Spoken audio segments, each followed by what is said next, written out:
నమస్తే, welcome to పూరా local news. నేను మీ సంపత్ కుమార్. రాష్ట్రంలోని కమలనాథులు గ్రేటర్ ఎన్నికల్లో మెజార్టీ సీట్లు సాధించేందుకు ఇప్పటి నుంచే కసరత్తు ప్రారంభించారు. ఏ సమయంలో అయినా ఎన్నికల నోటిఫికేషన్ రావచ్చని గెలుపు గుర్రాల వేట మొదలుపెట్టారు. 3 కమిషనరేట్ల పరిధిలో 300 సీట్లు ఉండడంతో కనీసం 2 మేయర్లు సీట్లు కైవసం చేసుకునేందుకు రాజకీయ వ్యూహాలకు పదును పెడుతున్నారు. పార్టీ సీనియర్ల పోకడలు పసిగట్టిన కార్పొరేటర్ ఆశావాహులు తమ బలాలపై సర్వేలు చేయించుకుంటున్నట్లు తెలిసింది. రాష్ట్రంలో పేరు మోసిన సర్వే సంస్థలు 5-6 ఉండడంతో వాటిని ఆశ్రయిస్తూ తాను పోటీ చేస్తే విజయం సాధిస్తానా అనే అంశాలను గురించి నివేదిక ఇవ్వాలని కోరుతున్నట్లు ప్రచారం జరుగుతోంది. ప్రస్తుతం కాంగ్రెస్, బీఆర్ఎస్, బీజేపీల నుంచి ప్రతి డివిజన్లో 4 నుంచి 5 పోటీ పడుతున్నారు. అందులో ప్రజల్లో ఎక్కువ బలమున్న నేతలకే పార్టీ బీఫామ్ ఇస్తుంది. ఇప్పటికే అధికార కాంగ్రెస్ సర్వే పూర్తి చేసినట్లు సమాచారం. వారికి తామేమీ తక్కువని బీజేపీ ఆశావాహులు సైతం ముందుగానే సర్వే చేస్తూ పోటీలో నిలవాలా, పార్టీ టికెట్ ఇచ్చి వారికి మద్దతు పలకాలనే భావనలో ఉన్నారు. ఎన్నికల నోటిఫికేషన్ రాకముందే తన రాజకీయ జీవితం పరీక్షించుకునేందుకు కార్పొరేట్ బరిలో నిలిచే నేతలంతా సర్వే సంస్థల వద్దకు వెళ్లడంతో కార్యాలయాలు నాయకులతో సందడిగా మారాయి.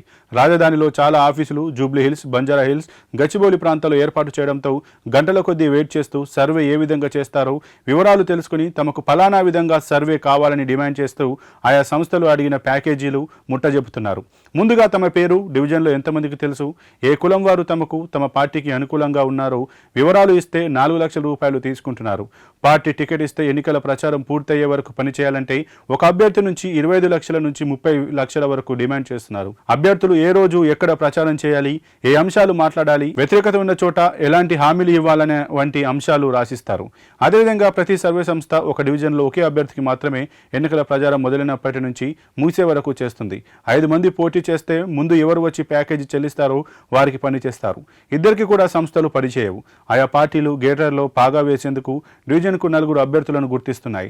సీనియర్లతో పరిచయం ఉన్న స్థానిక నేతలకు ఈ విషయం తెలియడంతో పార్టీ రాష్ట్ర కార్యాలయం చుట్టూ తిరుగుతున్నారు. ఈసారి తనకు టికెట్ ఇవ్వాలని కోరుతున్నారు. తనకు ఆర్థిక అంగబలం ఉందని, తన డివిజన్లో పలు స్వచ్ఛ కార్యక్రమాలు చేపట్టినట్లు చెబుతున్నారు.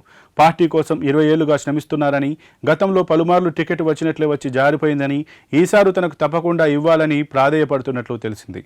మరిన్ని అప్డేట్స్ కోసం చూస్తూనే ఉండండి పూరా లోకల్ న్యూస్.